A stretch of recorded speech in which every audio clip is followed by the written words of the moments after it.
met some of your fans, and we got the impression they were all male fans, the ones that we talked to, and that they were struggling with their manhood, and that you give them this message that it's okay to be a man.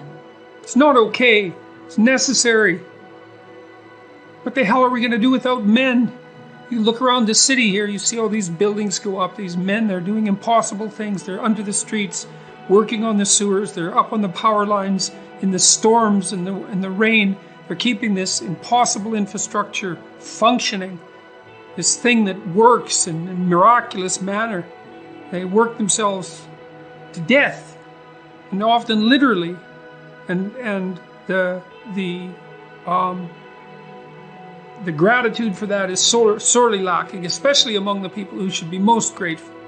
You see university professors, especially of the social justice bent, who are among the most protected and privileged people that the world has ever produced. They take everything they have for granted, failing to understand entirely that there's a massive infrastructure of unbelievably hardworking, solidly laboring, working class men breaking themselves in half on a regular basis, making sure that everything that always breaks works. And so a little gratitude for that is in order. And it's very useful to tell everyone, not just men, that they have an important role to play, a necessary role, and that if they act properly and honestly and forthrightly, that they can put their lives together and they can help their families. It's not all about power. And in fact, if you try to govern your relationships based on power, your true relationships, you will fail. Mm-hmm. So imagine that your wife, let's say, you're going to just use power to interact with her. Well, try it and see what happens. Mm-hmm. You know, she's going to be miserable and she's going to be resentful for sure. And maybe she's got more power than you when push comes to shove. Who the hell knows? Women aren't that easy to oppress. And so they have their own bag of tricks, that's for sure. And so, but at minimum, you're going to be setting yourself up for a loveless relationship based on mutual suspicion. And then imagine you tried to use power on your kids. Well, now and then you might have to use discipline. You might have to lay out the game rules, which isn't the same as like constraining them with oppression. But if your fundamental relationship with your kids is one of dominance, you're just a tyrant.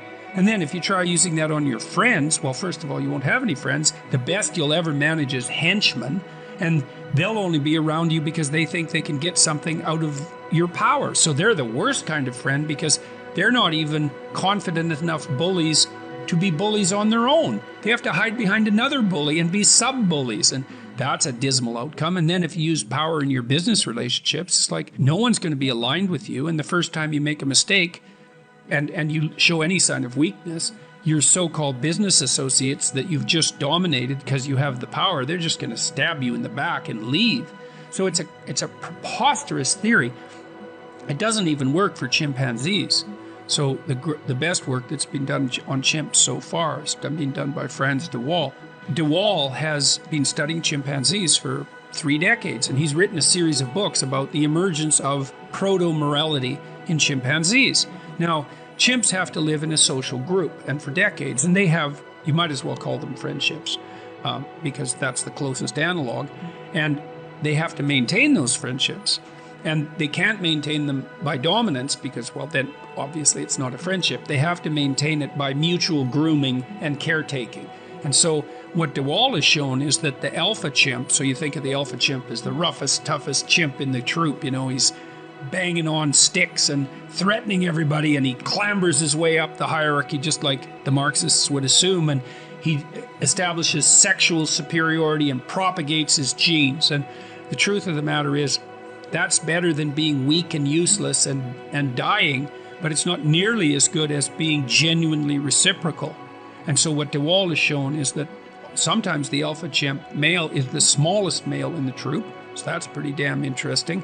But more to the point, the alpha chimp is the most reciprocal member of the entire troop.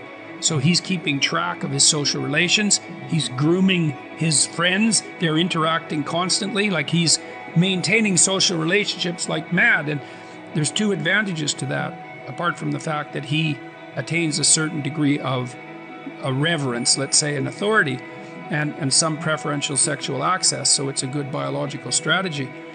The troop is also more stable emotionally, partly because it's not ruled by a tyrant, let's say, who's always disrupting things. But the alpha, who's reciprocal, also can have a long reign. Because if you're one of those chimps that use manipulation and power to climb up the hierarchy, as soon as you show a sign of weakness, two of the males that you've oppressed will gang together, which chimps are very good at, and tear you into bits. And so de Waal has written very frightening accounts, very graphic accounts of these like revolutions against tyranny in chimp groups. And so the people who claim that power is the only motivation, they don't have a leg to stand on. It's just not true. One is, if you think power is the only motivation, that's your whole theory, then you're justified in using power at every step, because there's nothing but power. So why not use power? And so it's a confession more than an accusation. And second, when systems deteriorate, power emerges as a fundamental motivation. And so part of the reason the Marxists and the postmodernists can be so attractive in their critique is because power does corrupt.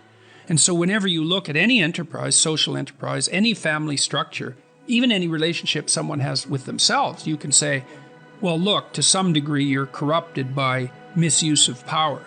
And sometimes that can go way out of control, right, and be the dominant phenomenon that happens in totalitarian states. And you say, well, it's all about power. Well, it is when things get entirely corrupted. But that's a whole different proposition than everything's based on power.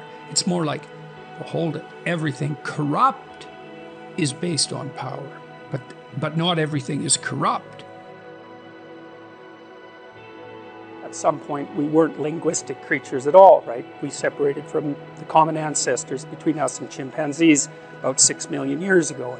Sometime during that 6 million year process, we started to be able to imitate ourselves first, and then represent ourselves in image and action, and then only after that to start to articulate ourselves. So a lot of the knowledge that we have is grounded in our embodiment, but also in the shaping of that embodiment across extraordinary long periods of time. So like there's an implicit way of being in your form, in your embodied form, but more importantly, there's an implicit way of being that's a consequence of the fact that we've existed within hierarchical social structures for far longer than we were even sharing a common ancestor, say, with great apes. So that's for maybe hundreds of millions of years with regards to being embedded in a hierarchy. So then the question is something like, well, if we're embedded in a hierarchy, and we have been forever, that's about 350 million years, by the way, is there a set of attributes that tends reliably to move you up the hierarchy? Because if there is, you see, going up the hierarchy increases the probability of reproductive success. So there's actually nothing more important to determine over the course of 350 million years inside a hierarchy than how it is that you ratchet yourself up the hierarchy reliably. And you could think about that in some sense as the source of ideals. Here's a kind of a concrete way of thinking about that. You know, if you get 100 men together, they're going to organize themselves into a hierarchical structure. They have to, or they're going to stay chaotic and fight. That's the other alternative. And so, but the way that the people who are going to rise to the top, they might rise to the top because of their sheer physical prowess and power, but they also might rise to the top because they're very competent at certain things. And it's as if all the men are going to get together and vote, and maybe that would actually happen, to determine who best embodies the spirit of the group and who should be granted leadership. And in an evolutionary context, by the way, that would also help ensure that that person would propagate their genes into the next generation. And it's not a trivial effect, especially among men. It's a big effect, because roughly speaking, half of all men are not reproductively successful. So there's a wicked culling, let's say, among men. Well, you can see this among chimpanzees as well. They have dominance hierarchies. Some sort of chimps rise to the top. And you might think, well, that's the caveman chimp who's best at pounding out all the rivals. But it turns out that that's not exactly the case. And Frans de Waal has done a very good job of detailing this with his work on chimpanzees in particular. And he's found that the power-hungry tyrant sort of chimp can rule for a while, but he tends to have a very unstable kingdom. And the reason for that is he's not very good at mutually grooming. He's not good at socially connecting with other males, and he isn't popular among the females and doesn't attend to the young, essentially. And so what happens is, even if he's like the meanest, toughest guy on the block, two subordinate chimps team up, they make friends, they groom each other, and they have each other's backs. And then one day he's having an off day because he ate too many fermented bananas the night before, and they just tear him into pieces.